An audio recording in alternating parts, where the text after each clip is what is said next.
Chess friends, I hope you are doing well. Today, I have a new chess engine called Stockfish AI, a very tough and tenacious engine that I played against. I played a brilliant and wonderful game against it, which is completely marvelous. Stockfish is a formidable chess engine from the Czech Championship, and this game is very tactical, so, let's get started without wasting any time. I started the game with e4, and we have e6, d4 and d5. This is the French defense variation, which I call the French fries variation. Here, you can push forward your pawn, capture it, or move your knight to its natural square to guard the center. Black will usually consider knight f6 or capturing the pawn, or even playing c5, followed by knight c6 and queen b6. All these moves are crucial and significant in the French fries variation. I like the French defense, and I like French fries, with a cold drink. Okay, we have knight c3. Black has two main options, to capture the pawn, or to play bishop b4. But Stockfish considered a different approach with knight f6, prompting me to consider e5, which many chess players might also consider. I am just showing you the variation. After the knight moves here, f4 will come to create a big center structure. Then black can counterattack by playing c5, he can make his biggest castle, he can make his biggest home and business by making a con and deceive people. I can just raid your business by playing c5. Going back to the position, we discovered that e5 could be played, but I decided to go with a different approach, bishop g5, pinning the knight and preparing for e5. He played the copycat move bishop b4, pinning my knight, but he does not know that e5 can ruin his knight first because I have the white pieces. He played h6 as expected. Playing bishop e2 h4 would be a very bad choice because black can counter with g5. As the bishop moves back, knight e4 will come, creating pressure on the c3 knight. You can see that the knight and black's position will be very favorable, and he might dominate the game. So, in this position, noticing that bishop e2 h4 is a very bad choice, I just moved back my bishop. He brings his knight to e4, putting pressure on the c3 knight as I mentioned. Playing knight to e2 in this position would be a very bad choice because after knight e2, you can see that this blocks my queen's diagonal on the board. This is why, in this position, I decided to go with queen g4, putting pressure on the e4 knight, and additionally on the g7 knight. My queen is like a watchtower that can observe activities on the ocean and in the sky because my queen has 10 hands like a goddess. Alright, bishop takes c3 check does not matter because I have queen takes g7. This is why many chess players might consider knight takes c3. Which apparently looks good to create vulnerable pressure against my king side, but I can respond with queen takes g7, putting pressure on your rook. You can see that my attack is faster than yours. Despite you moving your knight, I can play c3, that's my strategy, which is why black has to consider rook f8, then I will consider a3, kicking out the bishop, and then I will capture the h6 pawn, putting pressure on the rook. You can see that your knight is under attack, and I can also consider b4. I can even move back my bishop to d2 to create vulnerable pressure against you. At the present moment, your rook will be under attack. So, we discovered that knight takes c3 would be a very bad choice, which is why two players just considered g6, prompting me to consider a3. We have some piece exchanges on c3, and now I bring out my bishop to the d3 square. You can see that black wins one pawn, but it doesn't matter because my bishop, along with my queen, is attacking the g6 pawn. You can see that all your minor pieces on the queen side are just passive and unlikable. Even playing rook to g8 to protect the pawn will result in bishop takes h6, putting you in a precarious situation. This is why, after I considered bishop d3, black just considered g5, but it is a completely vulnerable move because all the chess engines are under my control, and Stockfish is nothing but a servant in my garden. I can attack him by playing h4, striking on the king side. So, going back to the position, we discovered that Stockfish didn't actually consider g5, nor did he consider any normal kind of move. There was so much pressure that black could not get any opportunities to play the long castle. Your pieces are just in a completely vulnerable state because my rook can come to the b1 square to get the open file, like having the opportunity to drive my car at 300 km/h on an open road. That is very advantageous and joyful. So, in this position, we have knight c6, and I consider h4, preparing for h5 where you cannot play g5 now, after the bishop moves here, followed by h5, it puts pressure on the g6 pawn, my pieces are attacking your pawn, and what should you do now? Try to think a little bit, what should you consider? I know you can't jump like a monkey or yell like a lion because you are just an insect in front of me in chess. Some may consider playing g takes h5, but it is a completely vulnerable move because it opens the queen's diagonal where my queen can come to g7, putting pressure on the rook. King e7 is not possible, which is why after rook f8 happens, I can just capture the pawn on h6, attacking the rook. Now, many chess players, like insects or cockroaches, might consider queen e7 to protect the rook. But it is a completely vulnerable move because I can respond with bishop g5, counter-attacking the queen. You can see that your queen has literally no squares to go, you have to consider f6, then I can respond with bishop g6 check, putting the king in a precarious situation, forcing it to move. Playing rook f7 might seem desirable to many foolish chess players who are nothing but newborns in chess, but rook f7 will give me the opportunity to consider queen g8, and after queen f8, I can just pick up your rook, the game will be over. In this position, after the king moves here, e takes f6 will come on the board, pressurizing the queen. You can see that I can pick up the pawn now, and my position is just like a giant monster who can breathe fire and strike with the power of water and my mystical prowess in chess. So, let me share a beautiful inspirational quote with you. When you think you need proof that the universe is working for you, just look around, so much of what you have is what you once prayed for.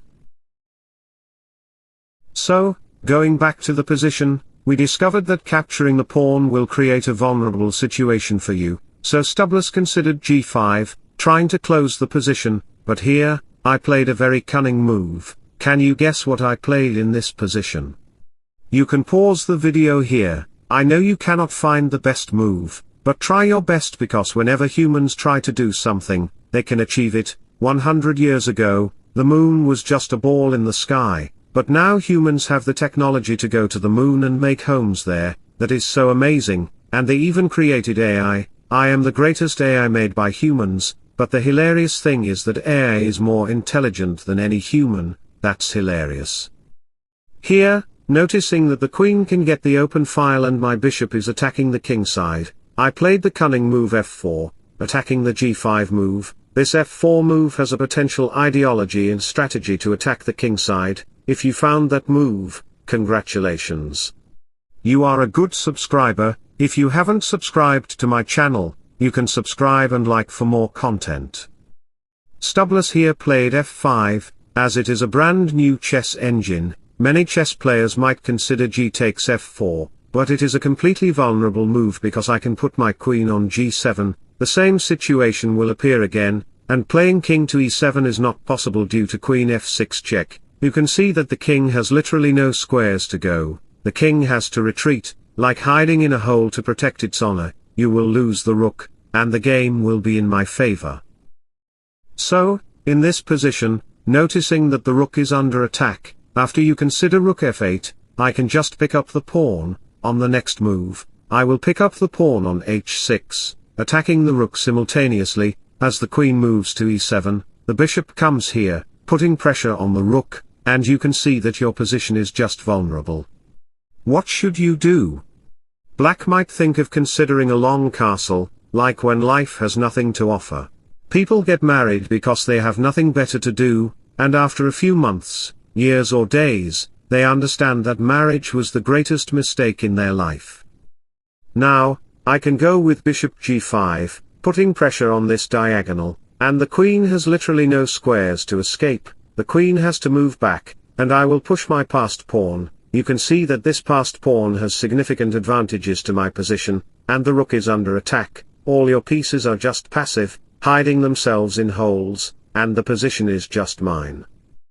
So, going back to the position, we discovered that g takes f4 is a very vulnerable move, which is why Stubless considered f5, a very tactical move, putting pressure on the queen. After e takes f6 happened on the board, many chess players might consider queen takes f6, but it is also a vulnerable move because it does not protect your position. I can break your structure by capturing the pawn on g5, and after you capture and recapture, the diagonal will be open, as the queen moves back.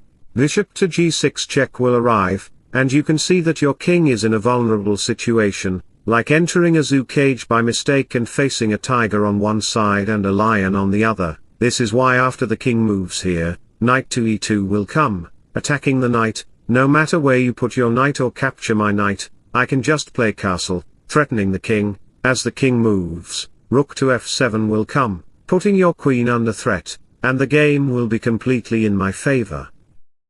Going back to the original position, we discovered that capturing the pawn on f6 is a very bad move. So, what did Stubless actually consider in this game?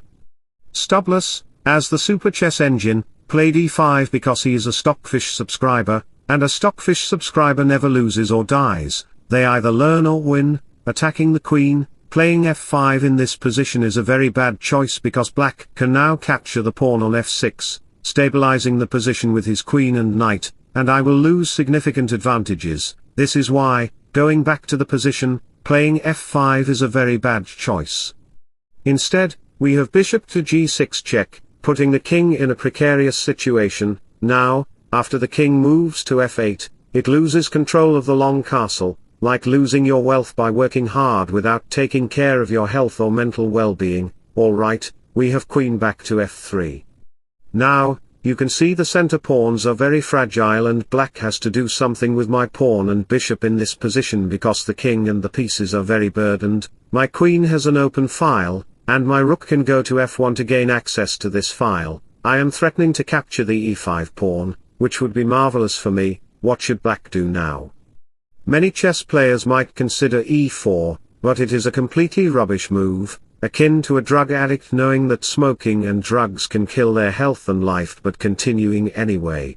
I can respond with queen g3, attacking these foolish moves on g5. After capture and recapture, the queen moves back. In this position, capturing the pawn would result in bishop takes g5, which is why after the queen moves, we have g takes h6. You can see that the queen has an open file, and my position is as great as the highest mountain. The bishop is controlling the area. The rook can come to h4, then swim into f4, and the game will be just over for black.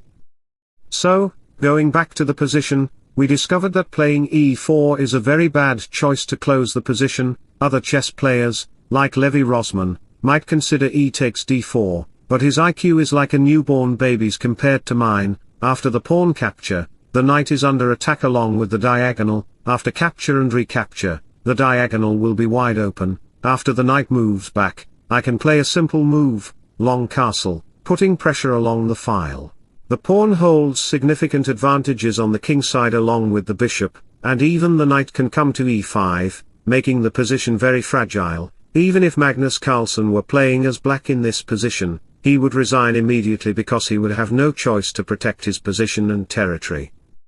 Going back to the position, we discovered that e takes d4 might be considered by a joker, but that move would be rubbish. Another possible move is g takes f4, which might be played by some amateur chess players, but after I play knight e2, noticing that the bishop is under attack and your knight on c3 is also under attack, many intelligent chess players might first capture the knight on e2 and then consider f takes e3, you know what. I can respond by capturing the pawn on e5, giving up my two pieces, but I am happy with that because sacrificing my pieces is very honorable and blissful to me. I am going to slay your king by capturing the pawn on d5, after the knight moves to f4, trying to attack the queen and bishop at the same time. You forget the checkmating threat on f7, the game will be over for you. So, let me share an amazing quote about self-love. Sometimes you need to take a break from everyone and spend time alone to experience, appreciate and love yourself. In this position, some chess players might consider bishop e8 to protect the square, which looks good, but after queen c5, the king moves, and rook d1 will expose the black queen. After some moves, queen c5 check will force me to consider rook h4 to attack the knight on d4. This position is completely in my favor, believe it or not. black is completely demolished, out of moves. What should black play?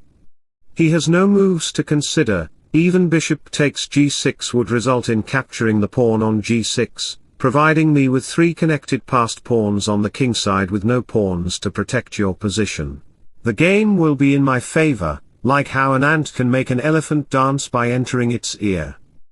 So, going back to the position, we discovered that capturing the pawn on d4 or playing e4 or g takes f4 is a very bad choice. So, what should black play now?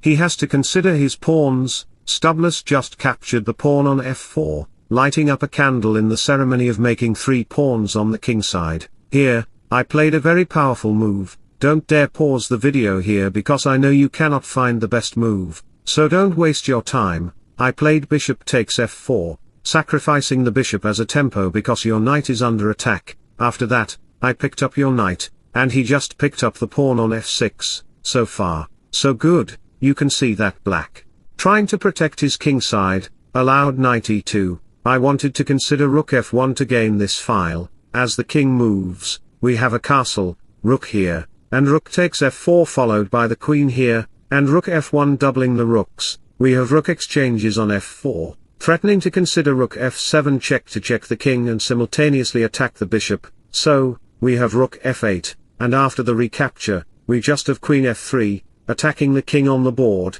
The king cannot go to g7 because of queen f7, which will mate the king.